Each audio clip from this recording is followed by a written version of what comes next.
Bonjour à tous, j'espère que vous allez bien.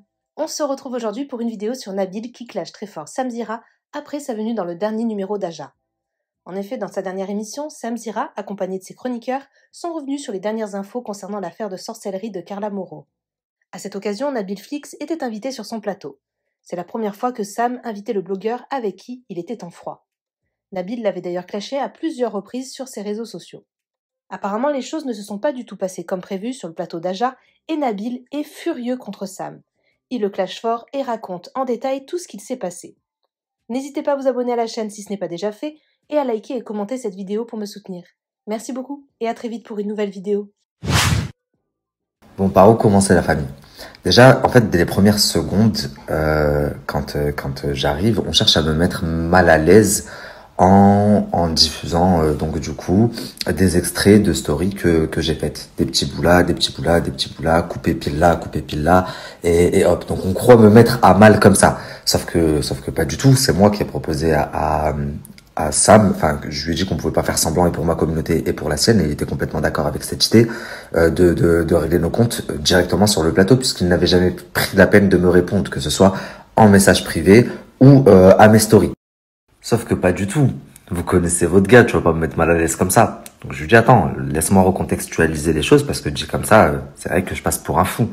Donc laisse-moi. Il me dit oui, je sais pas si c'est très intéressant. Si, c'est très intéressant. Laisse-moi expliquer que tout a commencé alors qu'on n'avait aucun souci toi et moi, parce que tu m'as fait supprimer une vidéo où il y avait 30 secondes de diffusion de ton émission, sachant que toi, dans ton émission 2 semaines avant, t'avais mis toute une story de moi qui parlait, etc., etc.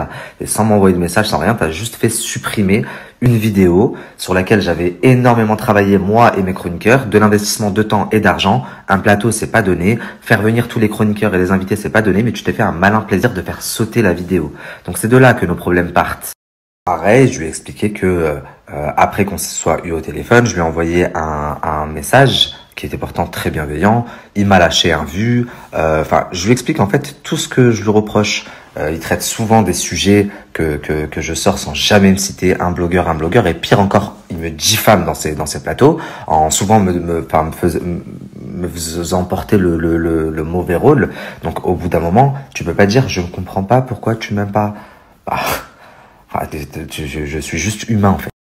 Donc, comme vous avez pu le voir, j'essaye de le mettre devant le fait accompli et du coup de m'expliquer et de lui dire en face tout ce que je lui reproche et les raisons pour lesquelles du coup je ne l'aime pas. Le problème, c'est que c'est juste insupportable et presque impossible, parce que même si au final, ils m'ont quand même fait beaucoup parler. J'ai eu beaucoup de paroles.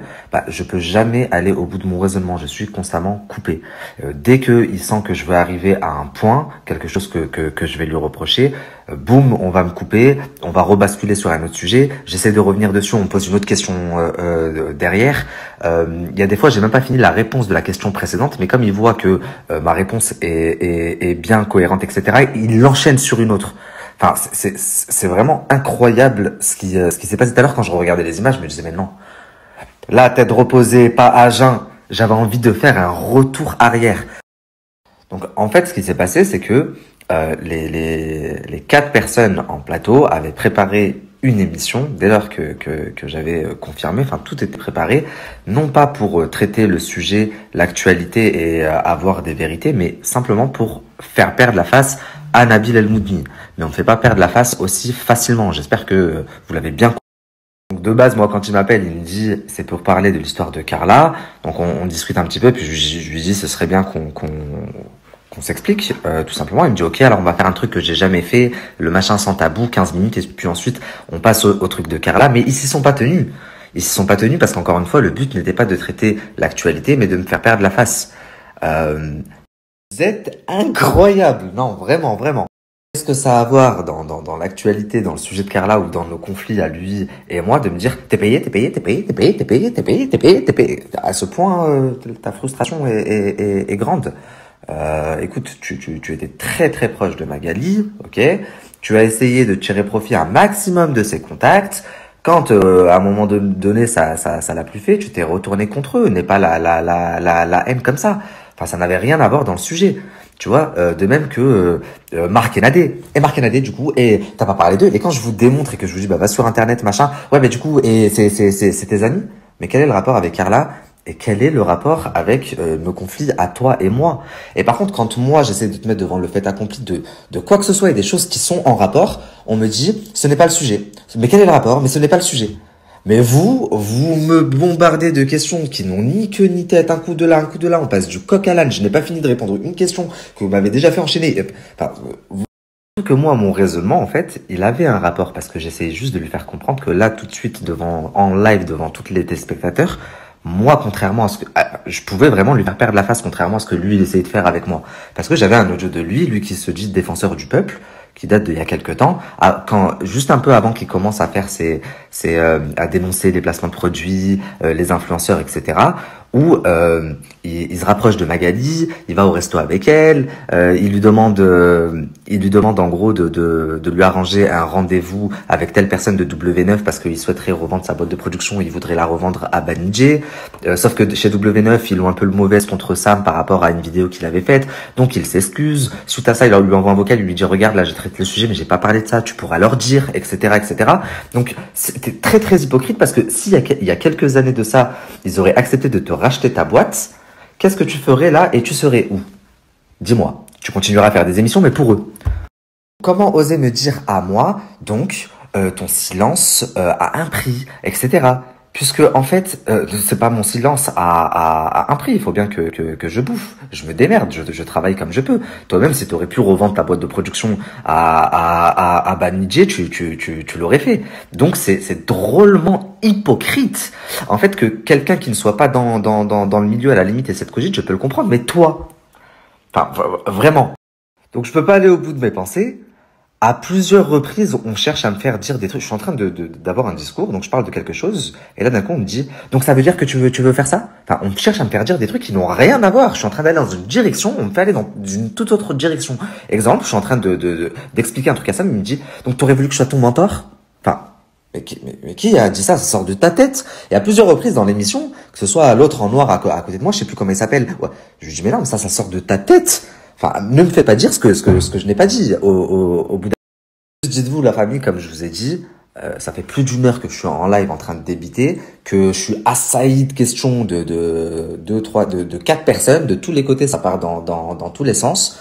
J'ai jeûné. Au bout d'un moment, je commence à bégayer, mais c'est pas grave parce que je suis super content. J'ai pu dire tout ce que j'avais sur le cœur à Sam, et sinon, ça aurait jamais pu être possible. Là, il pouvait pas me dire, j'ai pas vu ton message, j'ai pas vu la story parce que du coup, moi, les trucs comme ça, j'aime pas, je regarde pas. Je suis en face de toi, gros. Donc tout ce que t'as vu, je te reproche. Je suis en face et je vais pouvoir te le dire. Même si c'est défilé et que du coup, à chaque fois, soit il se souvenait pas, soit il y avait quelque chose, moi, j'ai pu vider mon cœur et c'est l'essentiel. Et de toute façon, je n'aurais jamais pu vider mon cœur si je n'étais pas allé là-bas. Je vais le croiser où? C'est pas lui qui va venir dans mon plateau. On est d'accord? D'ailleurs, tu es le bienvenu quand tu veux dans le plateau. On reprend bientôt toi ou l'un de tes chroniqueurs d'ailleurs. Moi, contrairement à ce que vous avez essayé de démontrer en plateau, mais bon, du coup, je l'ai vite remis en place. Je n'ai jamais empêché qui que ce soit de venir chez vous. Maintenant, si des personnes, des tierces empêchent leurs candidats ou leurs protégés de venir en ma faveur, bah, je vais pas pleurnicher. C'est dans mon intérêt. Mais moi, en ce qui me concerne, je n'ai jamais dit à qui que ce soit, ne va pas là-bas, viens chez moi. Mes propres chroniqueurs, quand ils m'appellent, je leur dis, allez-y. Même si vous avez essayé de déformer la chose, oui, mais Noémie, machin, non. J'ai dit que si j'avais vraiment voulu, si j'étais mauvais, bah, bien sûr, j'aurais dit à Noémie, ça me fait mal, s'il te plaît, ma sœur, n'y va pas, et je ne pense pas qu'elle serait venue, point barre. Mais encore une fois, quand elle m'a dit ça, je lui ai dit, vas-y, il y a aucun souci. C'est toi qui as un problème avec le fait de venir chez moi ou de m'envoyer quelqu'un ou de donner de la force à quelqu'un qui est plus jeune que toi et qui vient d'arriver, etc. Moi, j'ai aucun souci avec ça, je donne de la force à tout le monde, aux jeunes, aux anciens, à tout le monde. D'ailleurs, je n'ai tellement rien à cacher parce que il y a une réflexion que j'ai entendue d'Hermano tout à l'heure en regardant l'émission que j'avais même pas entendue là-bas sur place. Il m'a dit, bah non, on n'a rien à cacher. Mais moi, je n'ai rien à cacher. Moi, tous mes chroniqueurs n'ont signé aucun contrat. Il n'y a pas de clause de confidentialité, il n'y a pas de je sais pas quoi. Donc demain, ils veulent parler. Si demain, ils ont vu quelque chose de bizarre ou si demain, je me suis mal comporté, ils peuvent le faire. Par contre, il me semble que tes chroniqueurs, toi, ils ont une sacrée clause de bâtard, excusez-moi l'expression. Combien d'années de confidentialité ils peuvent pas l'ouvrir? Dis-moi. Je voulais également revenir, c'est important, un point sur Jinda. En fait, je pense que c'est celle qui m'a le plus choqué, dans le sens où j'attendais rien de personne, mais c'est celle que je voyais comme la plus professionnelle. et donc la plus amène à traiter le sujet, etc. Et son manque d'impartialité, de professionnalisme, il m'a choqué à un point. Je m'explique. Par exemple, quand déjà on parle du truc d'Hicham et elle me dit clairement, oui, non, c'est moi, je t'ai diffamé. Quand je dis à Sam, oui, t'as dit ça sur ton plateau, elle me dit, ouais, c'était moi. Elle ose me dire en pleine tête, oui, mais en fait, j'ai juste redonné la version d'Hicham. Je dis, ouais, mais alors dans ce cas-là, fallait donner la mienne. Elle me dit, bah non, parce que tu l'avais donné dans ta story. Mais c'est vraiment ridicule. J'ai un plateau aussi, enfin, 30 secondes, réfléchissez. Hicham, il a dit dans sa story, Nabil, il a voulu me prendre. Moi, j'ai dit ça. Toi, t'as un plateau, t'es une journaliste. Tu dis la version de l'un, tu dis pas la version de l'autre. Sachant que Marc Enadé, que tu suis également, avait confirmé ma version, sachant que c'est les amis de I2. Ensuite, à plusieurs reprises dans l'émission, vraiment 3 ou 4 fois, elle veut le placer, elle veut revenir dessus, tu vois. Même si moi, encore une fois, j'ai compris leur jeu et je joue comme eux. Je sais où elle veut en venir, donc à chaque fois, hop, je balaye et je passe à autre chose. Elle la place jusqu'à la dernière seconde de l'émission, ok?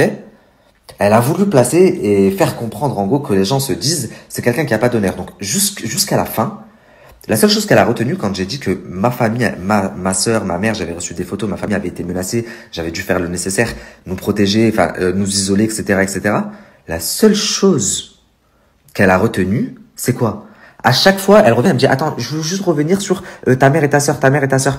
Du coup, elles t'ont dit quoi quand tu t'es arrangé avec des personnes qui de base t'ont menacé?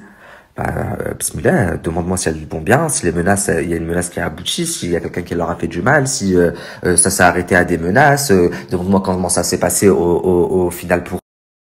Elle me dit pas, est-ce qu'elles ont été traumatisées, comment t'as fait du coup pour les sortir de là? Non. Du coup, tu te dis pas que t'as pas d'honneur? Mais dites-moi, enfin, vraiment, est-ce que je suis fou ou est-ce que c'est parce que ça me concerne moi, je suis pas objectif, ou est-ce qu'il y a un réel problème? Je sais pas, en tant que journaliste, en m'ayant moi celui qui est à l'origine de cette polémique, enfin, il y avait 1 milliard de questions 1000 fois plus intéressantes pour les gens que ta mère et ta sœur, elles ont pensé quoi de ton arrangement? Vous, en fait, vous n'avez vraiment pas voulu traiter le sujet, l'actualité, vous avez juste voulu me faire perdre la face, c'est tout. La famille pompon sur la Garonne, cerise sur le gâteau, pois chiches sur couscous, appelez ça comme vous voulez, la famille. Quand j'ai regardé les images tout à l'heure, je me suis dit, oh non, c'est pas possible. Ça, je l'ai laissé passer. J'étais vraiment Morrowind dans ma tête. À 4 ou 5 reprises, pareil, elle invente des trucs tout droit sortis de sa tête, sans aucune preuve, sans aucun fondement. Comme par exemple quand elle dit, oui, t'es produit par Magali, ou par Wesley, ou peut-être par les deux, ce qui est genre complètement improbable, impossible. Enfin, tu sors d'où ça? Depuis quand on parle sans preuve? Moi, quand j'ai dit à Sam, bah non, tu veux faire passer les gens pour des vendus, mais t'en es un, j'ai un audio de toi qui parle comme ça, je l'ai dit parce que j'avais l'audio dans mon téléphone, moi je parle pas sans preuve. Toi, tu sors ça, et puis après quand je dis, ah, je sais pas. Et puis, pareil pour Ilan. Ah non, Ilan, il n'est pas venu dans le plateau, il est venu dans ton plateau parce que c'est Magali qui lui a dit. Je te dis non, absolument pas. Moi, j'ai la preuve, là, je peux te montrer, j'ai des audios, que ce soit avec Serge ou... parce qu'elle me dit son agent, je dis ouais, c'est qui? C'est Lil Serge. Moi, j'ai des conversations. S'il est venu, c'est pour pas que je sorte plus d'audios qui prouvent que il était en tort. Tout simplement. Et c'est pour ça que sur le plateau, je lui dis, bah, viens, on l'appelle. Appelons-le, Serge. Elle me dit oui, ils m'ont dit, bah, viens, on l'appelle. Je te mets devant le fait accompli. Vraiment, Jinda, aucune cohérence. Sachant que en début d'émission, quand je lui dis, tu veux parler de blogueurs, machin, moi, les blogueurs qui sont venus me voir, les invités d'ici qui sont sortis et venus me voir, dit ça, elle dit, bah, Léon dit, bah voilà, on écoute Léon dit. Bah là, en me citant tout ça, c'est quoi que t'écoutes? Vu que tu n'as aucune preuve de ce que t'avances. Bah, ce sont des on-dit. De même quand tu dis, tu n'as jamais parlé de Marc Blatta et de Nadé pendant leur polémique. Je suis le seul blogueur en France à l'avoir fait. Alors là, ta question a été vraiment mal choisie, hein. Je suis sûr que tu t'es dit, je vais date ça. Alors qu'il y a une story de 4 heures qui a été repostée, une vidéo de 4 heures. Je vous expliquais Honeymoon de A à Z. Et le pire, c'est qu'elle savait même pas c'est quoi. Elle me dit, bah là, la polémique récente. Je dis quoi? C'est quoi la polémique récente? Honeymoon, la NFT. Même ça, elle a pas pu le sortir. Ils font leur travail à moitié. Mais la meilleure de la meilleure, vraiment la famille, attendez. Je reviens là-dessus parce que je suis trop vite passé. Je suis beaucoup trop vite passé. Ah bah oui, les on-dit, on écoute les on-dit. Mais là, tout ce que tu m'as sorti, là, le Ilan, Serge, c'est ce qu'ils t'ont dit. Tu n'as pas de preuves. Le Wesley, le produit Magali, c'est des on-dit. Enfin bref, je vais m'arrêter là en ce qui concerne Jinda et Sam. J'espère qu'ils sont quand même contents de leur prestation. D'ailleurs, je maintiens, Jinda, tu es vraiment une fan. J'avais même pas percuté sur le plateau, mais j'ai pu encore entendre dans l'émission tout à l'heure quand j'ai parlé de mon documentaire qui sort la semaine prochaine. Sur deux personnalités connues, tu as directement dit Marwa Loud est artiste. Donc c'est dire à quel point tu suis mon actualité de près. Mais attention, c'est pas quelque chose de mauvais, hein. Au contraire, je suis très content moi que tu fasses partie de la bande Anabiflix. En ce qui concerne les deux derniers chroniqueurs, donc Hermano et Baptiste, je crois. En fait, ça vaut pas vraiment la peine que je parle d'eux, mais je vais quand même le faire en très rapide. Quand je dis ça vaut pas la peine, c'est pas que je les dénigre, c'est juste que en fait leurs interventions, elles étaient nulles à chier. Ouais, putain, c'est plus fort que moi, vous voyez.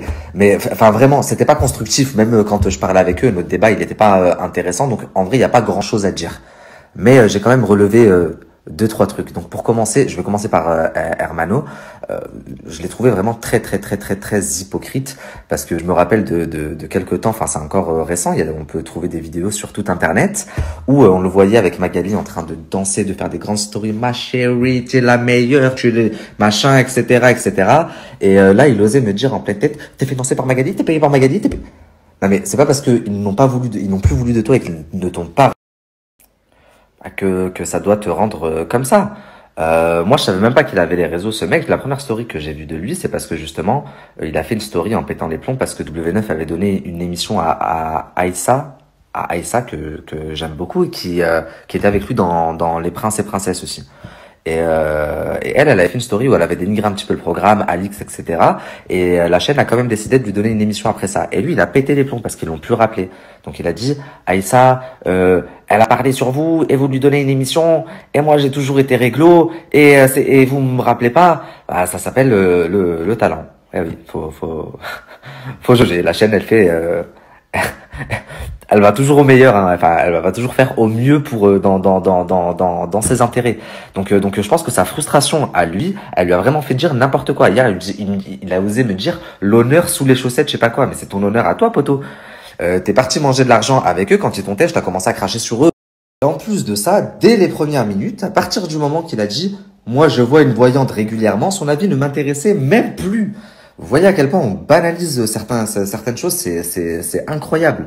Bah, à partir du moment où il a dit ça, bien entendu qu'il allait prendre la défense de Carla, parce que pour lui c'est des choses normales, c'est des choses qui pourraient être amenées à faire même, que sa voyante pourrait lui dire. Si demain il a vraiment un gros problème, un problème de cœur ou un gros problème de machin, et que sa voyante elle lui dit viens on fait ça, bah c'est des gens qui sont susceptibles d'eux, tu vois.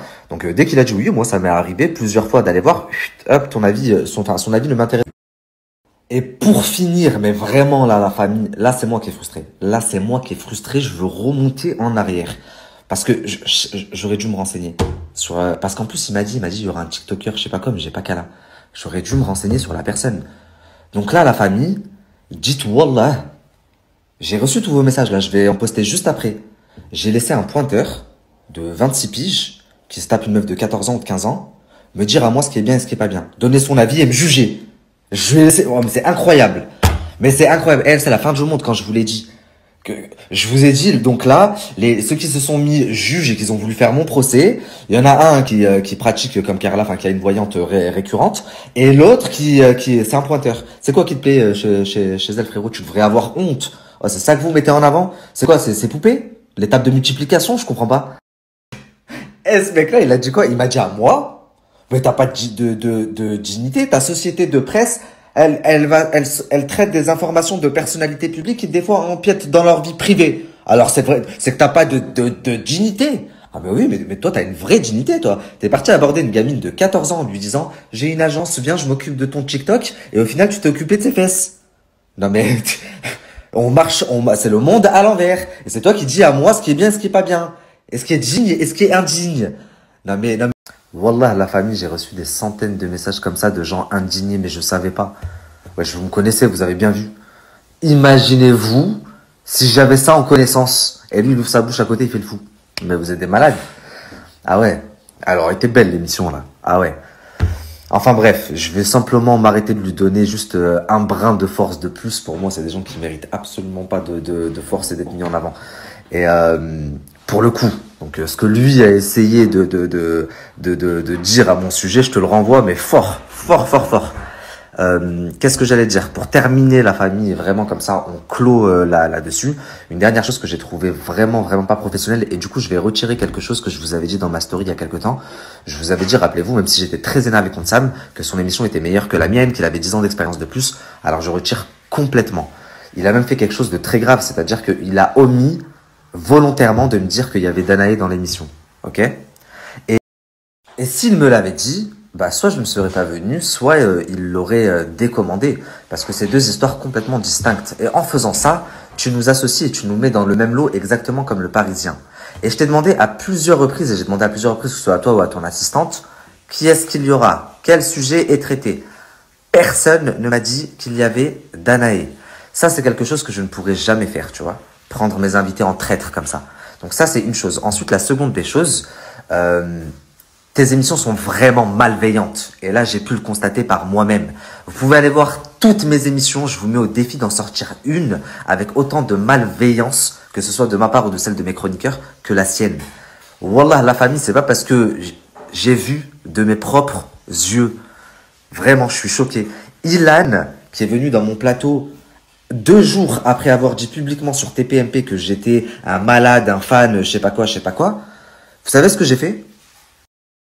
Et j'ai les messages dans le groupe, là, ce que je vais vous dire, je peux vous le prouver, parce que j'ai un groupe, la bande d'Anabiflix. Le mec, il m'a envoyé quelqu'un. Bon, ça s'est retourné contre lui, mais il m'a envoyé quelqu'un quand on s'est embrouillé. Quelqu'un qui sortait de prison, machin et tout. À mon adresse, à mon domicile, en lui donnant mon numéro.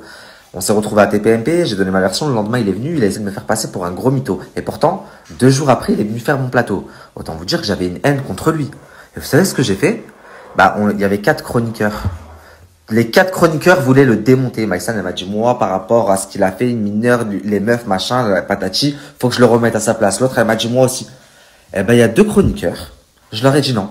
Même si ça, vous trouvez que machin, vous allez pas l'accabler. Au contraire, essayez de lui trouver des arguments. Parce qu'il faut qu'il y ait des pour, contre. Et il faut surtout représenter tous les avis. Les gens qui regardent l'émission, ils peuvent pas être tous contre. C'est pas possible. Donc, il faut que tous soient représentés. Donc, même si à ce moment-là, je sais plus, je crois que c'était Rebecca, Diva Rebecca et un autre chroniqueur, ils voulaient être contre Ilan, je leur ai demandé de ne pas le faire et d'essayer de lui trouver des arguments. Et c'est ce qu'ils ont fait. Ok? Et pourtant, j'avais une vraie haine et il était complètement en tort. Mais il était hors de question qu'il y ait un acharnement, tu vois, que les 4 plus l'animateur soient contre lui sur le plateau. Les gens n'auraient pas jugé ça éthique et même moi. Donc, c'est là où je retire. Quand j'ai dit que son émission était meilleure, c'est complètement faux. Il y a aucune règle déontologique, il y a aucune, c'est vraiment du grand n'importe. J'aurais pensé et j'aurais cru que vous auriez le professionnalisme une fois qu'on aurait fait le quart d'heure où on règle nos comptes comme s'il était prévu, que vous passiez en mode, ça y est, professionnel, journaliste et qu'on traite le sujet du moment comme il était prévu, comme vous me l'aviez annoncé, plutôt que d'essayer de me faire mon procès. Car ne vous inquiétez pas, un procès, il va y en avoir un. Je vous inviterai carrément à ce moment-là. Comme je l'ai dit, je pense même que ça passera sûrement dans mon documentaire. Le seul qui relève un petit peu le niveau, et je l'en remercie, même s'il n'était pas sur place, d'ailleurs j'aurais beaucoup apprécié qu'il soit sur place, c'est Zatis. J'ai fait un live Twitch, je l'ai rejoint sur son live Twitch quelques heures après l'émission.